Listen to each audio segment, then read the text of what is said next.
Nilqawkom għal episodju ieħor tal-podcast tagħna sija kollox miegħi passoltu Duncan Spencer li jkun qed jixel it-timer. Bdejtu. Illum kol għandna mistieden speċjali lis-sur Alex Johnson imma l-ewwel qabel kollox sigla u nibdew.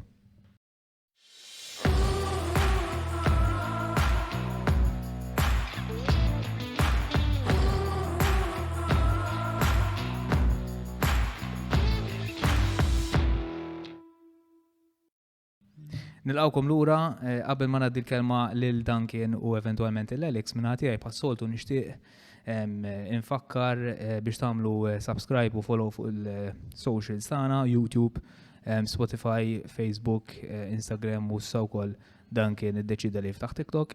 Ovvjament ħarġukom dejjem biex titkellmu fuq il-podcast tagħna jekk qed ħarġukom xi ħaġa pożittiva fil-ħajja tagħkom, tuna feedback kemm tixtiequ, kif ukoll l-aħħar mhux tinqas l-iktar ħaġa importanti lil Vats talli ħallun ovvjament nużaw dan l-ispazju tagħhom biex intellawkom dan il-programm. Ħalli f'idejk. Jekk flok feedback irid tuna feed forward. Feed forward. Feel free. Mela. Tajjeb, mela llum il-kelma li għandna mażula lina hija xjenza. U għalhekk għandna lil Alex Johnson magħna biex niddiskutu din il-kelma.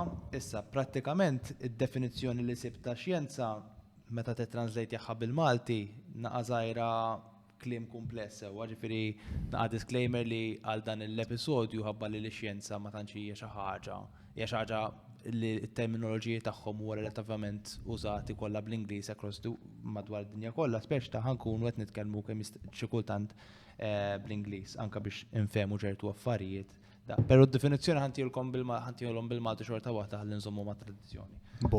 Jiġifieri qed nitkellmu fuq l-istudju sistematiku tal-istruttura u l-imġiba tad-dinja fiżika u naturali permezz ta' osservazzjoni, esperimentazzjoni u t-testjar ta' teoriji kontra l-evidenza miksuba.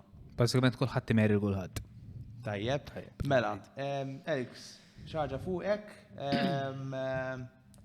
x'tagħmel għaliex ovvjament stidna l-Alex għax huwa xjentist by profession, u mbagħad ovvjament niftħu il-mejda għad-diskussjoni. Tajjeb. Sekk tiftaħ xi bufera. Mela, thank you tal-invite, ovvjament. Mela jiena l-background recently spiċċajt PhD fil-chemistry, imma kienet joint discipline ta' xej biology biex nagħti l-ġist ma nafx jekk għandix nidħol fil-naqa fuq ir-research kien ibbażat bażikament li we design a library of molecules u daw il-molecules huma diżinjati b'mod illi they sense their environment. So, by sense environment, ġifieri, per eżempju, kun hemm conditions li huma iktar acidic jew iktar redox. They sense this condition, they change in their structure, or they give a light signal. Meta ċertu kriterji jkunu met, so to speak. U it-team li nkunu insomma ovvjament ikolli riċerki tiegħi fil-lab, imma as a research group, we base it on this, or the library we design, mbagħad naraw where they can be applied. Can they be applied in corrosion studies? Fil-każ tiegħi kont nieħu daw il-molecules li kont niddiżinja jien, u we put them in cancer cells. U naraw, per eżempju, what they can do in cancer cells regarding labeling, ġifieri xelu f'ċertu regions, u naraw, ma laf dak ir-region fis-cell hemm dal-conditions. So jekk ħajjixelu ġifieri li hawnhekk there's certain conditions met li these molecules are showing us visually, ġifieri through a microscope, specialized microscopes.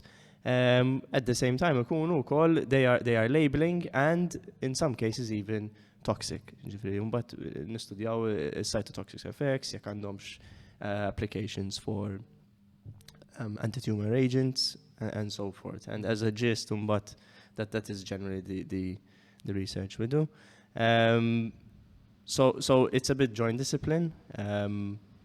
It's still in early phases. Daw kunu jisimhom molecular logic based. So it has a bit of everything and that's really where most of my work. Riċerka li inti għadek kif qiegħda fil-stadji bikrin, qiegħda fil-bidu, tajjeb. Eventwalment kieku kollok tħares li għabu b'mindness u b'ottimizmu kbir, fej tista' eventwalment tasal, il-bażi ta' xiex tista' tkun, x'inti għad labeling, pero issa keep in mind li ċertu affarijiet tispjega ħomna isu aħna fajf jiena u Duncan sewwa. Li fil-każ tiegħi Anka fortri. Ara, long term, as with all sciences, we are a small puzzle of something big. Ġifieri. Mela, ovvjament, we are essentially experts in our field. Imma ikun hemm ovvjament gruppijiet oħrajn madwar id-dinja li jaħdmu fuq l-istess kunċert. And the end goal is always, fil-każ tagħna, designing molecules and compounds that have better applications than what we currently have. Ġifieri, per eżempju, when it comes to sensing, nużaw instrumentations, large bulk instrumentations. Imma, we are always seeking, as a globe, to find more efficient ways of analyzing information and data. And there is nothing smaller, as of now, than molecules. Ġifieri li tieħu informazzjoni minn molecules żgħar ħafna, it gives you a lot of information on the long run cheaply and with more accuracy. Allora, the bigger puzzle is how, in our case, do we design stuff that people can understand, the cells at least, in more detail. But ovvjament anke applications regarding cancer therapy, cancer research huwa enormi, vast ħafna, nafu ħafna, imma there's a long way to go. U hemm ħafna xjentisti madwar id-dinja jaħdmu fuqhom, but everyone is doing their own part li hopefully eventually we can join things to either cure or detect early, għax ovvjament prevention is always better than cure, always, there's no doubt, and maybe these early testings can lead to that. So the end goal is always that, is more efficient testing, more sensitive, and on the long run to find easier methods to do so. Interessant ħafna. Jien fuq dal-punt kellim kumulazzjoni nizzilt mistoqsija wkoll. Jiena xi kultant nkun għażajra mħasseb kif meta kellna l-COVID kien hawn vaccine li within kemm 1.5 years, not even 2 years, sibna vaccine which helps against COVID. Ngħidu it doesn't dan ma x'ismu. And with cancer ilu dażmin kollha u qatt ma sibna soluzzjoni. Neħliflek li kont sansaqsih l-istess ħaġa eżatt, imma ma rridx inġibu f'pożizzjoni skonda.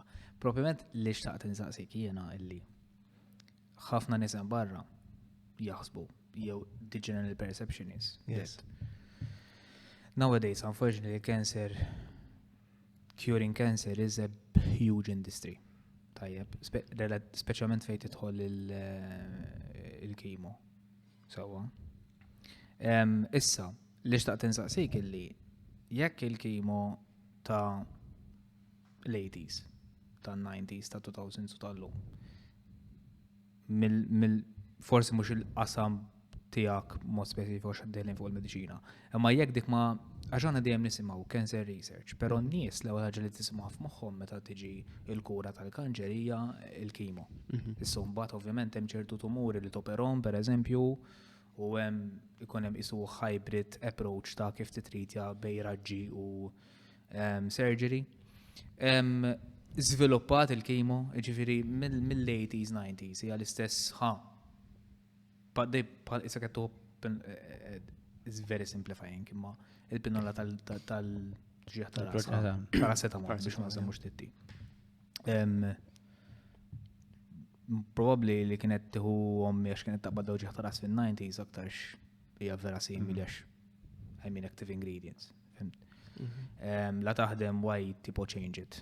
They create obviously efficiencies in the recipe to make it more viable to market, etc. Ma huwa l-każ tal-kimo. Every day there is new progress. Every single day.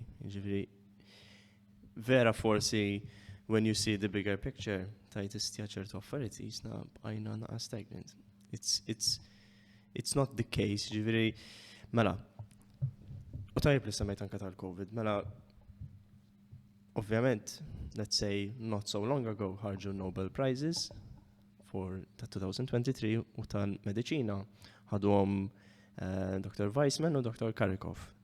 U daw it-tnejn, they were fundamental to the vaccinations, and I will lead to the cancer, but they were fundamental to the development of the mRNA vaccinations.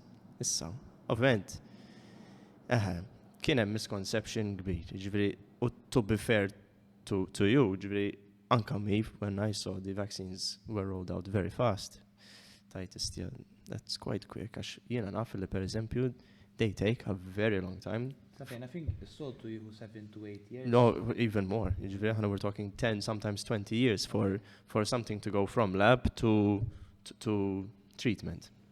But we'll get to that. Issa. Daw, kważi within even 6 months tal-pandemic, diġà bdew ħirġin with the vaccinations, but the concept tal-vaccination, it had started back in 2005. Daw ħaddu Nobel Prize ta' xogħol li għamlu in 2005. U mbagħad kien hemm publication ieħor li ħarġu in 2008 and 2010 that fundamentally explored how mRNA vaccinations can be used to treat viruses on a vaccine level. So well and truly, it was not new. The foundations have been there years. Imma, ovvjament, inti biex tmur from concept and you develop on it takes many years still. Ġifieri anka fil-każ tal-COVID vaccines, these were still many years in the work.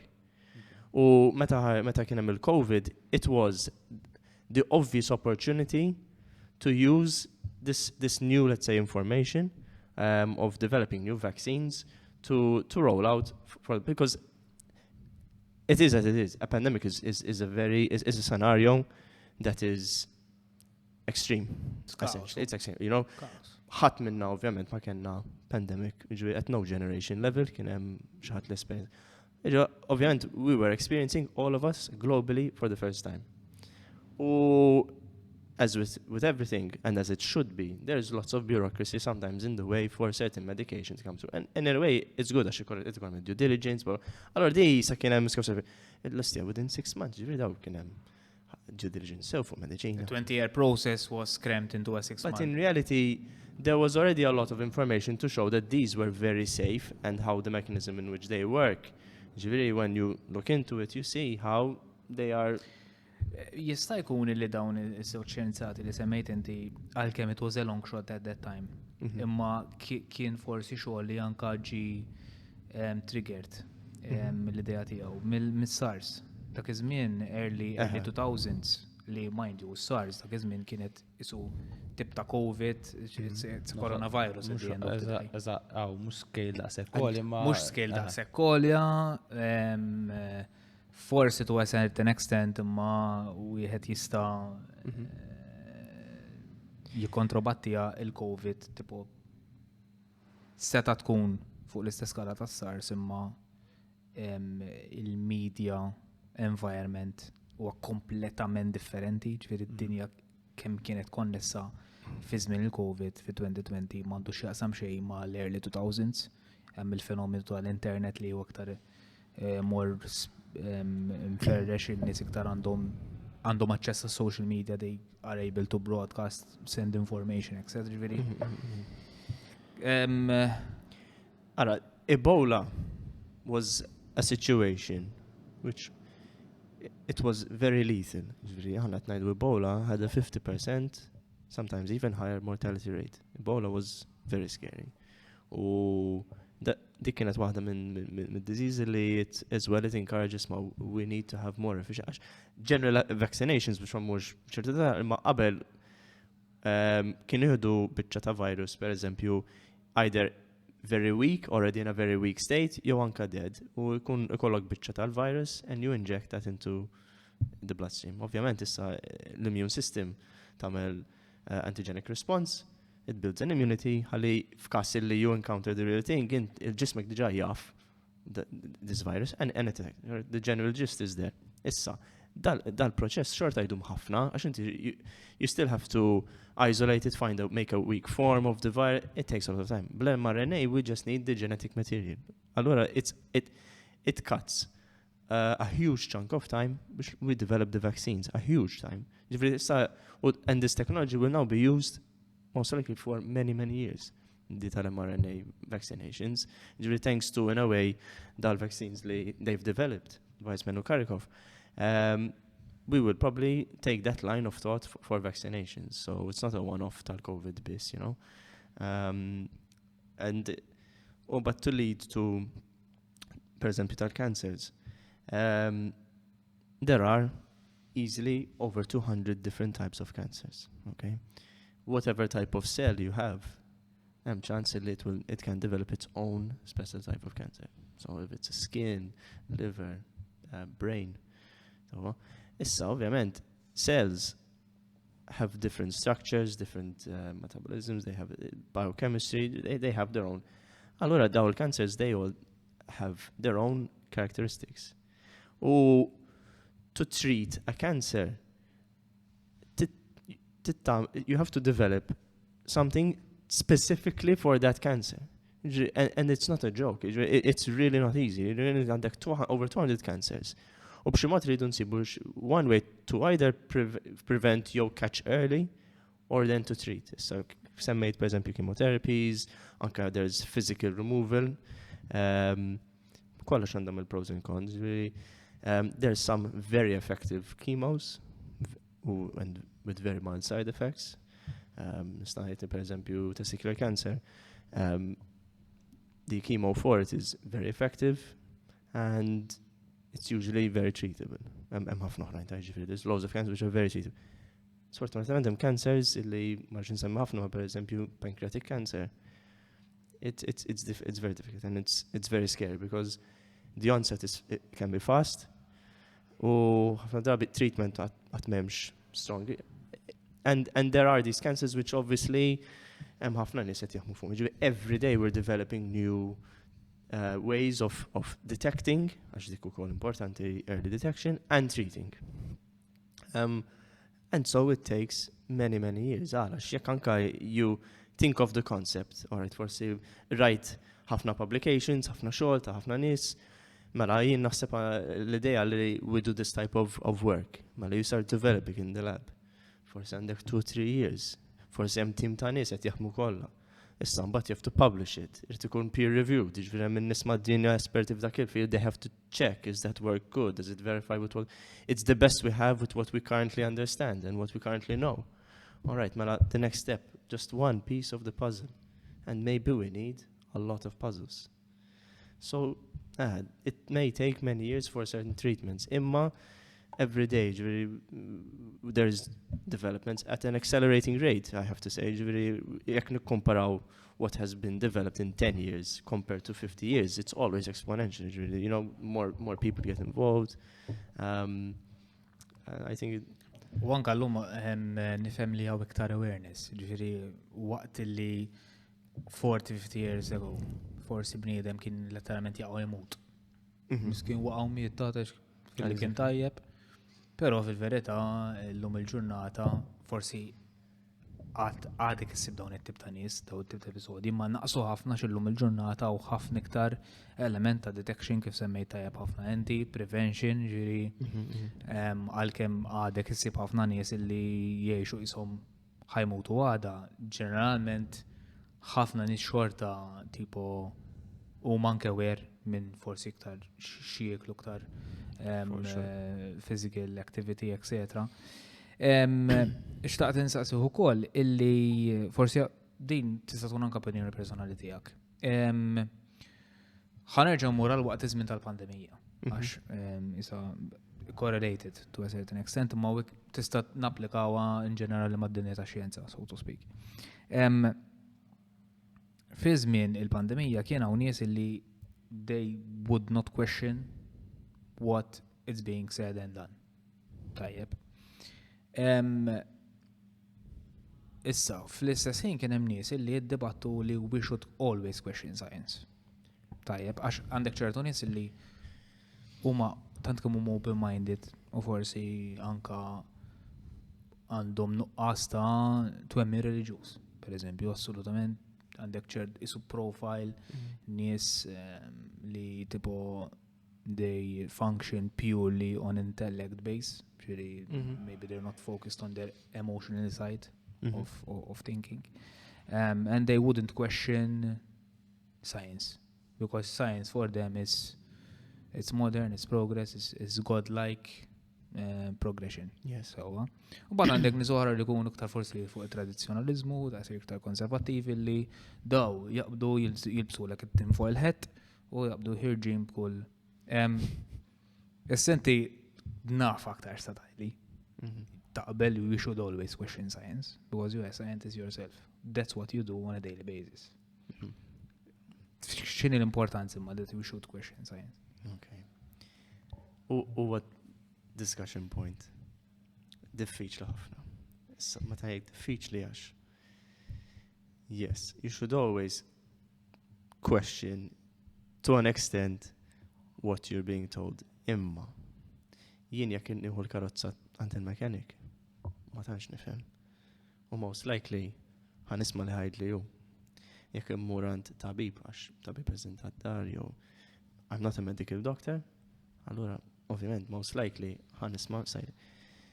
U naħseb hemm ċertu problema fueled by social media, ġifieri I'm straight and plain, illi people are made to ask questions. Great, ask questions. Ġifieri always ask questions. But at the same time, jekk xi ħadd li at least in their line of work they know a bit more about their background, you generally take that opinion. Issa, qed ngħid hekk għax aħna pereżempju jien, so jekk qed nagħmel ċertu riċerki jew qed naqra publication of I'm reading a peer-reviewed published paper. It's a paper which was approved by experts in that field. And even I will question it. Għax jien ħa nipprova nsib fejn kien hemm żbalji, fejn m'għamlu xogħolhom tajjeb, fejn naħseb mhix korrett. But that's my job. You know, as a researcher, that is the job to see flaws in other scientists' work. But the mentality behind it is not għax daret inwaqqgħu jew biex le għax jien fil-vera what is the end goal? To get to better progress. Ġifieri jekk jiena ħa nikkritika jew ħa nipprova nsib żball jew it's to find it's to progress. Ngħid imma naħseb daw immissjew xi ħaġa u d-data mhux hekk. So then I will maybe counter it by doing my own work. Issa li forsi tmur fuq social media. Sfortunatament ikun hemm dal-videos, very quick videos. Have you been told that? Has your local GP or have scientists been saying, did you know that? But boom, a factual statement. I can relate to it. But it's not what I've been generally told. You know, per eżempju, ħanaqbad eżempju bla sens forsi. Imma kollok, do you usually think your dreams are as long as it is in real life? Of 10 hours? And but like, because usually that's how long it is. My dreams are as long as you're dreaming probably for a few minutes only. The bulk of it is just but a video can capture that, target your emotions and make you believe a lot of silly things. Social media is in itself a psychological pandemic that can spread a lot of misinformation. You know, so back to the tinfoil hat and people who are hard hitters. Li you question dejjem hija tajjeb, imma jekk the general gist of science is going in that direction, you believe scientists when you have to when you drive your car to work, when you go onto a plane, but then you're going to question it on something related to health. Issa tgħidli Marshall Pharmaceuticals they're making money. Bil-fors. In-nies jidu jgħixu, jiġri ix-xjentisti u riċerki u it-tobba u whatever. Everyone needs to live. They need their income. A business doesn't run on charity. Ovvjament il-pharmaceuticals imma bla dubju the end goal is to still try stop a pandemic.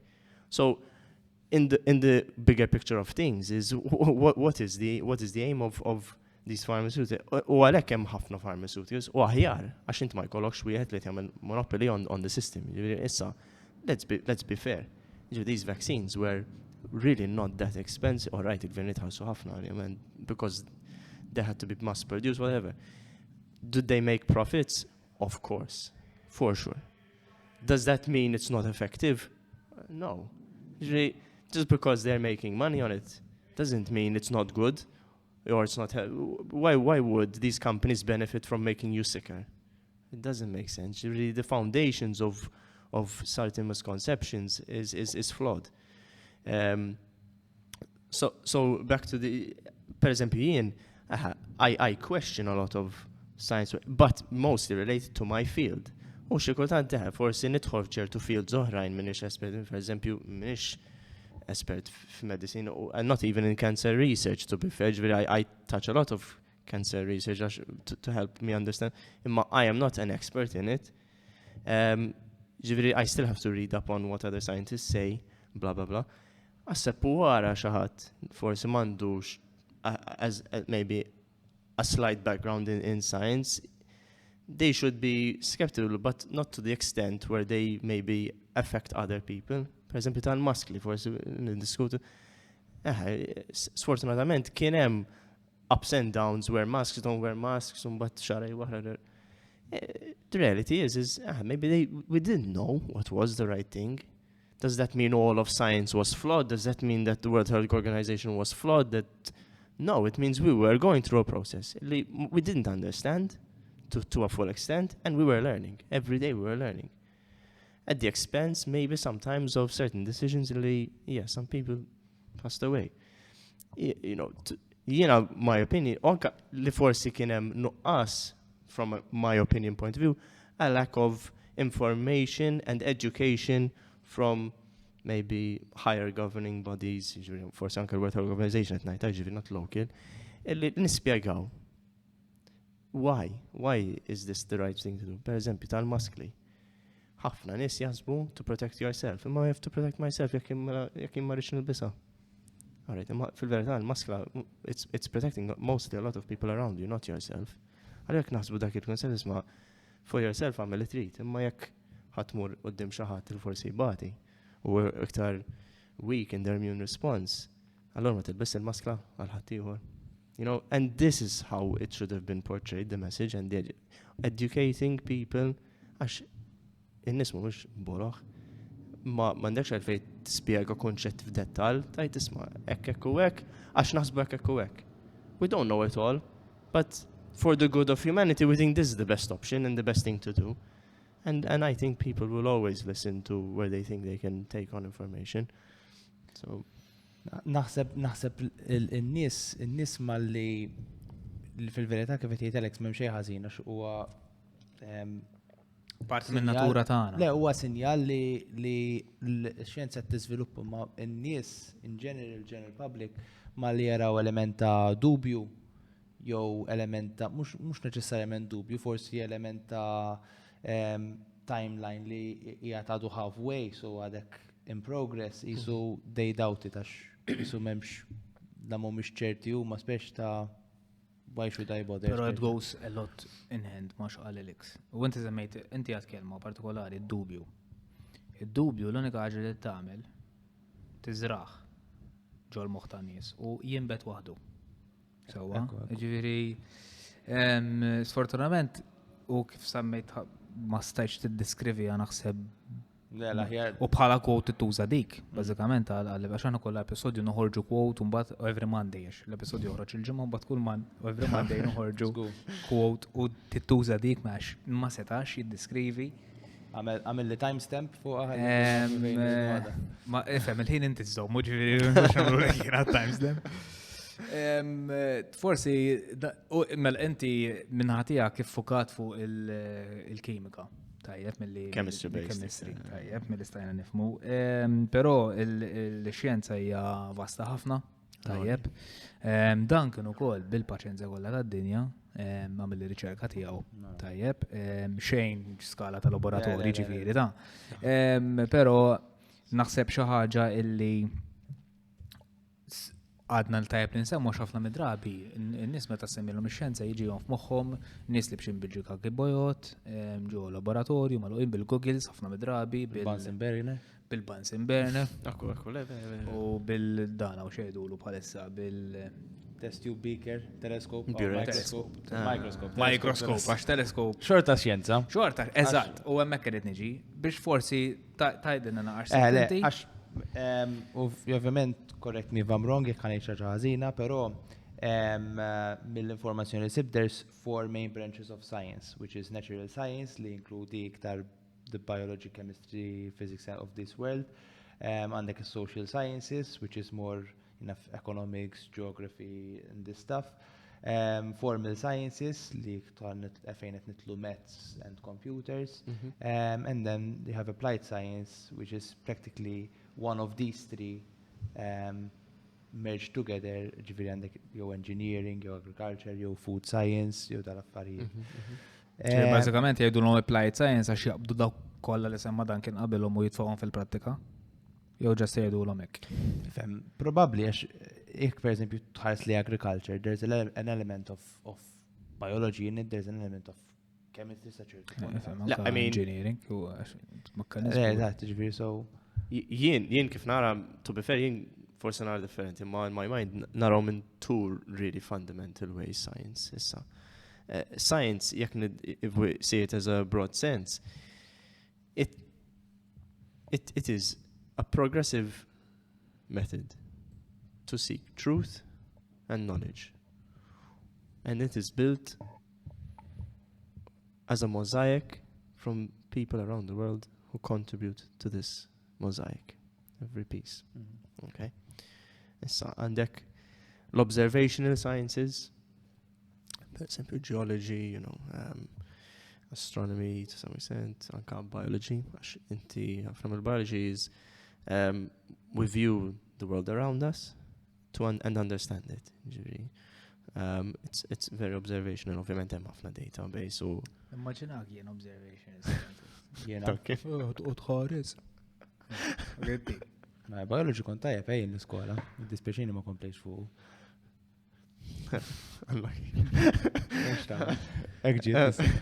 Biology imma. In what he wants. So, l-observational type of sciences. Umbat observational biology. Umbat practical.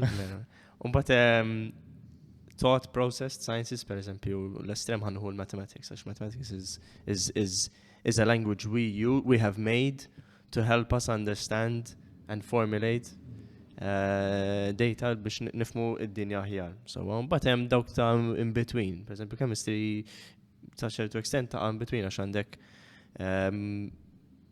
organic u inorganic, illi it's more on tangible things. But hemm il-more thoughtful, quantum mechanics, but obviously it's all physics of course. So science is branched in many ways. Fil-verità, science is kif għattint, ħafna nies jaħsbu it's these people in lab coats, but it's really a language, anything that seeks to understand more truths and pushes our understanding of the world around us to develop new technologies and what is science, Engineering can be science, għax inti develop new things to jekk kieku mhux għall-engineer li ħajamel instrument illum dak l-instrument ħan istudjaw subatomic particles. Kieku mhux għal dak l-engineer. The physicist and chemist couldn't do their thought processes. Everyone pulls one rope. It all goes hand in hand. I encourage lots of, specialment anka żgħar u hekk, to question things. For ġenituri dej kont inġenninhom naħseb meta kont żgħir u dejjem kien għax inkun dejjem but why? Naraw fit-television, but why? But ituni answer ma għala. U vera kont inġenninhom, stop asking questions. Imma do ask questions, you know.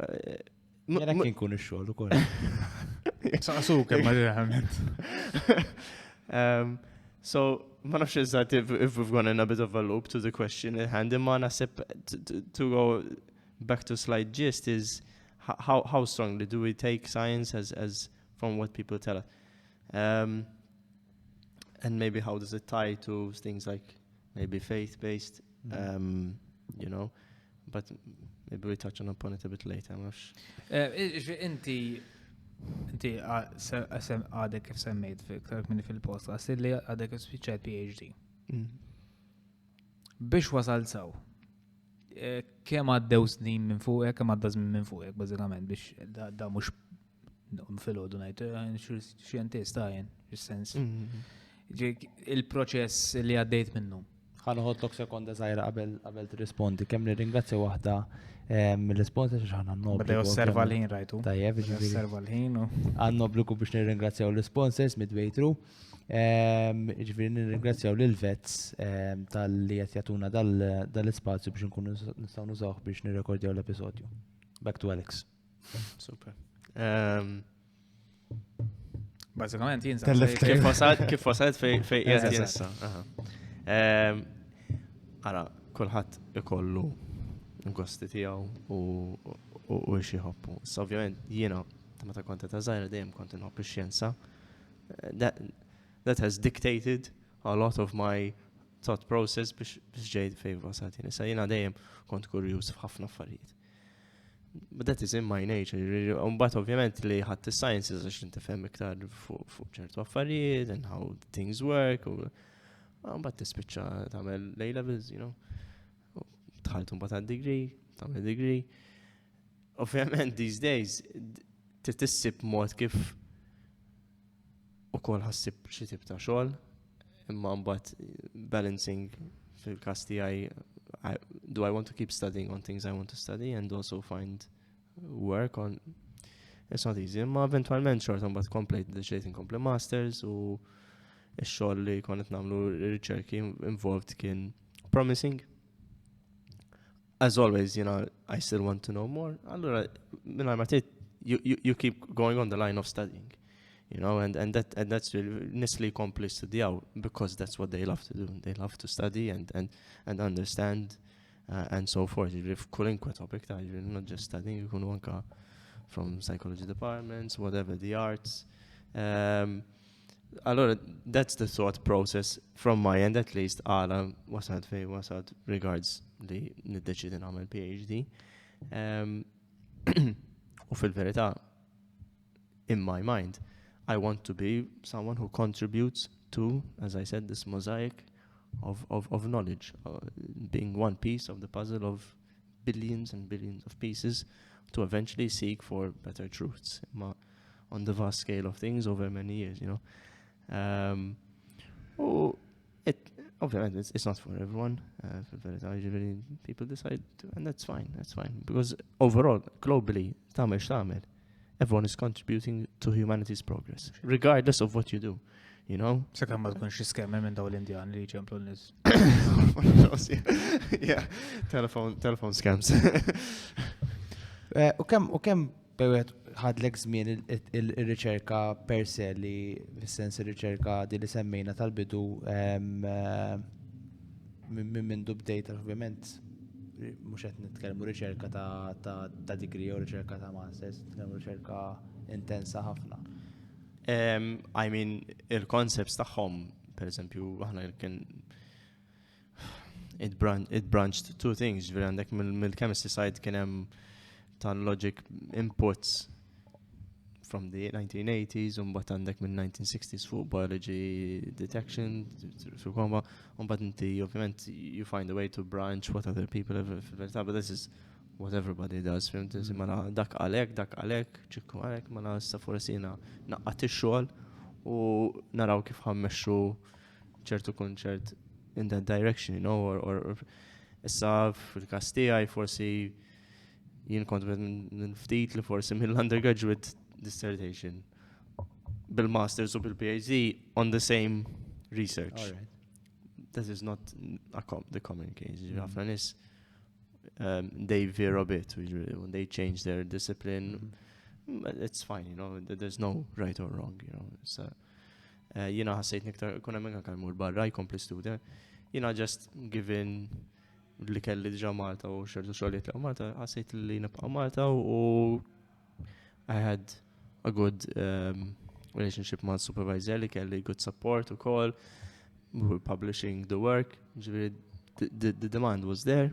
The work was good and we kept on that line of thought and hopefully maybe keep pushing this boundary. Do you have any plans biex tkompli tirriċerka l-istess suġġett u toħroġ xi papers forsi? At the moment fil-fatt qed nikbu ċertu papers fuq dak li għamilt fid-dottorat insomma, so we're doing that. As always, there is always much more to go. Inti tiftaħ li tagħmel ktieb meta tibda tlesti and there's a library to make. Anke meta tlesti biċċa xogħol tara stija okay kieku għamil hekk u hekk, forsi x-xogħol kien jiġi aħjar, u mbagħad you discover something u tajt il-listja leads to something else. But that is, funnily enough, how science always is. You open one door, sib tlita oħra, ġmalu inri tiftaħ. There's always new things. Per eżempju, meta minna daw il-probes u għednew fis-cells. U bdejna naraw id-dawl, jixar, tiġi mbagħad mistoqsija oħra, what's lighting up? Why is it lighting up? You know, there's always something. There's always whys. There's always new questions to ask. And to some extent, the end goal, hopefully, għal kulħadd huwa li we answer all these questions at some point, maybe. Ma it's so vast.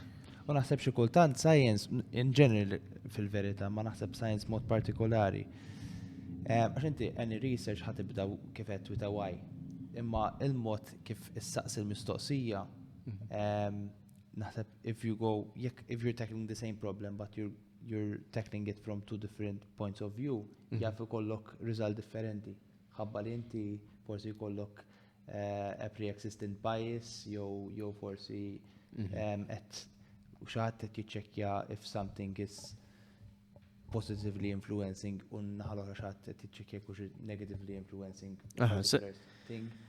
Sfortunatament, these things happen. Ġifieri, it's unfortunate and not necessarily the case. Ġifieri għax anka jien li vera nipprova nkun unbiased ħafna. Not just science give it politics, give it Duncan xogħol fl-sport. I try as a mindset always view everything as a devil's advocate from every angle. Imma m'għandix dublu li anka jien at some subconscious level forsi kolli ċertu bias. And this is with everyone and all scientists as well, to some extent. Għalhekk hija importanti li jkollna peer-reviewed work. Issa li you go from a concept. I mean, ngħidu fundamentally, kif nibdew? Fundamentally science, how does it? Mela jiena nistgħu nieħdu Galileo. So, the universe revolved around the world. Da, he thought, ma nasibx, ħanipprova naħseb mod ieħor. Ovvjament, nafu li he got very criticized from the church. Sa ċertu punt għandi kważi kienu joqtlu. Imma he asked the question and he sought to find the answer. And that is what fundamentally we are always everyone at every level. You ask a question or you try prove it or disprove it. Disproving something is also progress. Anka jekk kien ukun għemmin, nitbet unlucky, ma tagħmel forsi 5 years taħdem fuq xi ħaġa biex issir taf li you've just proved it is not the case. But it's But jiġu b'dak il-cake, at least you tried. At least you tried, or at least... il-min tal-kelb. At least ma ħlejt xejn għal ħafna nies oħra, ġifieri fil-verità you've helped. And if anything, il-research, jekk provajt jinnaf you disprove a research, għamiltak il-research iktar b'saħħtu. Yes. It's been reviewed, speċjali, and it's been confirmed. U kif qal tajja pasna, u qal, tipo, to a certain extent, mnallem il-peer reviewing, il-għalix. U ħanajdlek għalix, għax immaġna jena, li naħdem 5 snin fuq l-istessa. L-ewwel net meta iddum ħafna fukat fuq ħaġa u tkun purament fukat fuq to a certain extent diffissat fuqha. ħatibda ċertu sinjali ħżiena ċari, għas tibqa' tarhom għax isiru parti minn normalità tiegħek. Da bħal meta jkollok tim tal-futbol żgħir ħażin. U ovvjament l-istess nies li jibdew josservaw it-tim u jaħdmu biex jippruvaw minn għalihom qed jirranġaw ċertu affarijiet u hemm ċertu shortfalls tant kemm ikunu enormi minn xi ħadd li qed iħares lihom minn barra. Mhux qed jirrealizzaw pereżempju li Xi kultant in-nofs meta tħares wisq mill-viċin qed mhux qed tara tunnel visioning. u dik nemmena li ċertu affarijiet tant kemm ikun meta jkun quddiem għajnejn eżatt inqas narawhom. Yes. Tu għasar imnallem il-peer review. Bil-fors. Inti tiġi li tagħmel da isom il-baby tiegħek xi ħaġa li taħdem fuqha, you're protecting it with all your energies. So yes, Ukun hemm jiġġenen, jispiċċa jiġġenen fuq ċertu xogħol, ġifieri they're so sure on what they know. Okay. To some extent. They get obsessed and there's been many cases, nafu anka Albert Einstein, he ended up becoming quite obsessed illi għalih quantum mechanics didn't make sense on the situation li there was probability based science. Għalih, he stated, God doesn't roll dice, you know. Hemm ħafna każijiet u ovvjament, yes, it has to be verified. U kulħadd, nista' ngħid, I'm sure li ħafna xjentisti, speċjalment li they're putting their time and effort and in cases money, they want to see a result. They are slightly biased, ma fil-verità, most will publish as the results are, even if it's not what they were hoping for, or even if they try manipulate. Rest assured that at some point it gets caught, ġifieri jew through peer reviewing, jew inkella anke jekk toħroġ publication, ikun hemm grupp ieħor jgħid fishy there, and they replicate it. And science is always going to be reproducible. Inti għad li forsi you do it in two ways and they might show different results. In reality, good science is always repeatable at any stage. Issa, if they done a piece of work and at the time they had the best technology and they had a result, in 20 years we have better technology, għalhekk important li in the full aspect of things, what we see is true now. It's true with what we know currently up until now with what we have.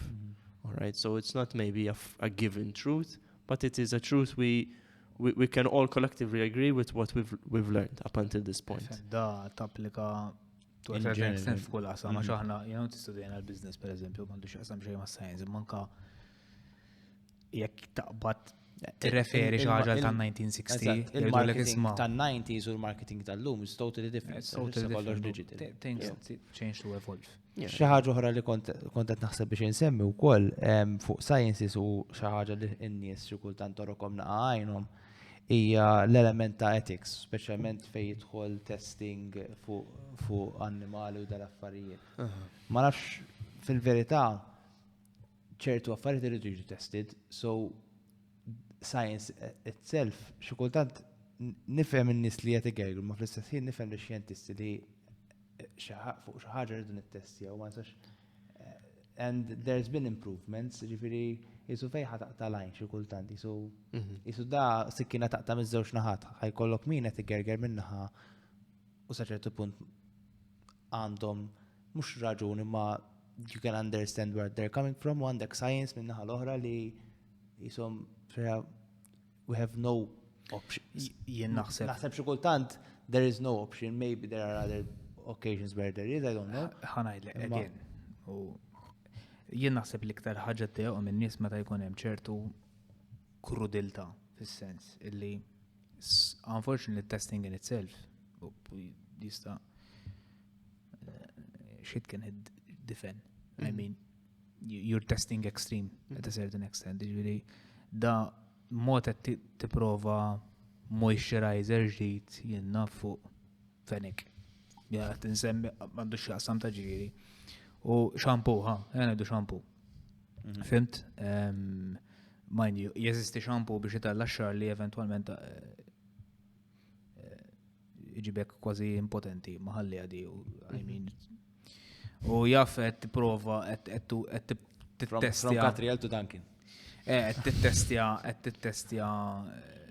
jiena mod qed tittestja xampu ta' tfal fuq il-fniek u għal ma jagħmilhom xejn għax daw fil-composition tiegħu kienu għadu ħafna attenti għax maħsub għat-tfal u altri qed tittestja jien naf xi xampu biex jipprova jagħmel xi miraklu żajt ingredjenti ta' barra minn. Ma dan again, jekk qed tipprova tagħmel prodott, mediċin, għax l-ar mediċina l-iktar li torrokom għajnejhom in-nies, jekk qed tipprova tagħmel mediċina, between testing on a human and testing on a rabbit, kif semmejt fenek, normalment naħseb ġrieden li ktir jużaw. Sesma li daw l-istess li gegru jmorru Jekk ħatati dil-option lill-persuna li tiggerger, x'tippreferi jittestjaw dil-mediċina fuq ommok jew fuq missierek jew fuq biċċa ġurdien? Le, fem, Mbagħad xina, I mean, ġifieri mbagħad hemmhekk dik fejn. I understand we need to find a balance. Ara, there is madnix palma konna, għax ovvjament through time, kwanem ethical issues raised up, well, all fair, ġiviri, anka fuq testijiet fuq it-tfal u hekk, I mean, ovvjament, we are far beyond that stage. Ma at the time, meta kien it wasn't so far-fetched, għax jekk at the time ħassew li if that was a way to understand something, issa mbagħad nafu issa li kien hemm ċertu repercussions fuq ċertu testijiet. Issa qegħdin f'fażi speċjalment ngħidu we go broadly fuq mediċina għax naħseb hekk l-aħjar. They start these days at a cellular level. Per eżempju, bħala test on cancer cells, literalment petri dish. I'm speaking very broadly, it says, u naraw what we see. Issa, ovvijament jek daw għet joqtlu ċelluli kolla, ovvijament daw musa naqbdu n-nġenkt jaw xibni. It's clear from before li qabel ma nassu sa dak il-punt hemm certain stages li donaddu. Issa. U issa edin li hemm protocols very, very strict mod illi the progress is done in a way that ideally there's the least amount of collateral damage, both psychologically and physically, as possible. Ġifieri sakemm naqbdu għal-fażi li jmiss għalhekk ikun hemm clinical trials f'fażi tal-mediċina. Testijiet fuq l-annimali have been greatly reduced. Ġifieri, honestly speaking, ħabba ċertu MPO pressure, rightly so, ġifieri li jieħdu ċertu testijiet u jagħmlu fuq l-annimali. We don't need to get to that point anymore. We can make products without doing that extreme. You know, to some extent it falls even to a marketing business level. Għax inti li you promote not testing on animals gives the incentive to not test this product on animals. Or l-kumpanija għandha incentive issa li if we make a product people don't want to buy because of their thought process, well, we're not going to do this testing. You know, it revolves around a full scale. F'kas tal-medicina, ovvjament, in-nies ma tantx ħajkollhom say fis-sens li we all can understand there has to be some form of clinical trials on people at some stage before we roll it out, a group of people. Imma again, anka meta sakemm naslu dak il-punt, we already know how safe these things really are. U they sort of għamlu daw trials just to see confirmation. To be sure they haven't, there's no maybe chronic effects li wara forsi Fil-fatt, il-vaccines, to be fair, damu il-bark tal-ħin kien li qed nistennew l-early clinical trials testing fuq in-nies. That was actually the main waiting time għax the concept was done. Or they wanted to be sure with groups of people, clinical trials, that it would seem to be okay. So I think from an ethical point of view, we are miles ahead from where we were 50, 100 years ago. Or no doubt, we're point where the ideal, maybe, we don't need even to do certain testing, or we will know from the get-go to design stuff, and they are ready for use. That we can reach that stage, ġifieri. L-unika raġuni li aħna nagħmlu testing is because we have that uncertainty. Eliminating the uncertainty, which of course would take many. That is the idea, is that we can eliminate certain uncertainties għax diġà nafu ħafna mill-proċessuri. If we can understand the fundamental biochemistries ta' kif jaħdem il-ġisem, then if we know all of it, then we know if we design stuff, how they're going to function in the body, we know with what dosage, anka maybe even cater medication specifically for people with the right specific doses. Basta kolħat jihu fi 500 jew 1 gram paracetamol jekk għandhom bżonn uġieħ ta' ras, imma maybe long term from now, ma nafx I'm just throwing it's catered specifically for your body weight and whatnot. You know, these are things that are maybe many years ahead, imma eliminating these type of processes. Ġumma taqsam kollok bżonn kilo. Kollok bżonn kilo jekk xwar xi ġumma taqsam. Kemm fadal ħin? Mela, fadal l-aħħar 4 minuti u nofs, ħanimxi għall-mistoqsija. Naf li wasalna fl-aħħar imma aħna suppost għaddejlek Dott naħseb. Dr. Johnson. Iktar ħatox bok issa Dr. Johnson. Le biex issa nkun naf kif at least fit-title tal-episodju ħanamlek doktor. Tajjeb, ħalli jkun hemm xi ħaġa tajba at least minn episodju. Minix fassi fuq. Tajjeb, mela prattikament. Misma tkun xejn xi lukanda u hekk. Importanti tagħmilha doktorex, jafu jtuk xi free upgrade u hekk. Xi presidential suite. Jew extra bonus catering b'xi mod. U litri daħħal huwa importanti ħafna jekk ġex il-lukanda. Daħħal 3 oħra biżbal. Daħħal, fil-kassa jidulhom sor il-qatt il-keyboard. ABCYDX. Daħħalu. Mela, pratikament aħna għandna tradizzjoni illi every guest ħalli mistoqsija għal-guest ta' warajh, ma jkunx jaf li min qed tistaqsija. Inti fil-każ tiegħek kellek il-Edward Camilleri li huwa konnosser. Tajjeb, kellna l-aħħar episodju bil-guest kien furketta u ovvjament għadna nitkellmu fuq tip ta' metalli li jiffurmaw il-friket. Għadna nitkellmu fuq aħjar għalik naħseb għadna nitkellmu fuq ikel differenti il-culinary traits tan-nies Maltin u dal-affarijiet.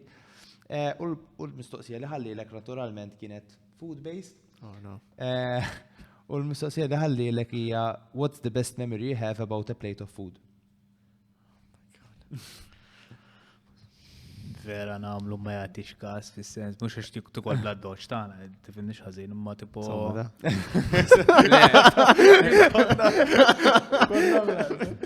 Le ma nimmaġinak persuna tant kemm tkun tittamel pereżempju xi ħaġa u tinsa tiekol pereżempju. Xi wadanta, ma tibqa' naħseb ta' il-mistoqsija żewġ kien. What's your best memory about a plate of food? Best memory.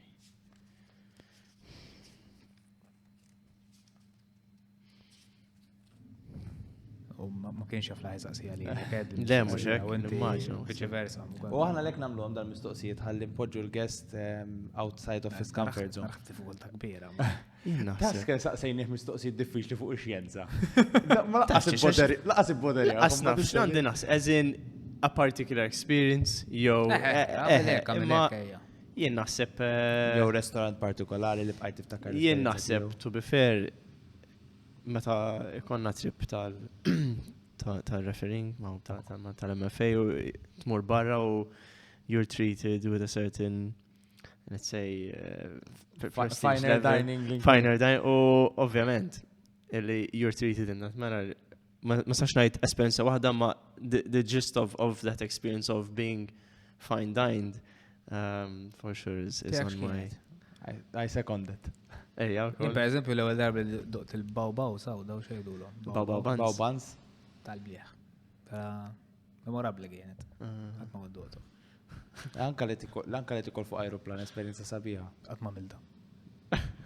Teskludi l-bezzun tal-armata. Li tikol ikel tajjeb fuq ajruplan. Żgur għax it's an experience in itself. Tajjeb, mela, tibda tagħlaqna għal punti konklusivi. Sambat ngħidulek tikteb il-kelma qabel. Tinsiex għax konna noqogħdu nibatulek isma' sorry nsejna. Ġiri għamela dan kien u jiena wkoll għax u ma jkunx ftakar u ma niftakarx jiena wkoll. Mela, minn ħati tiegħi biex nagħlqu l-programm li qed tixtieq ningrazzjak ħafna tal ġejt. Tajjeb u dedikajt in-nassija mill-PhD life tiegħek.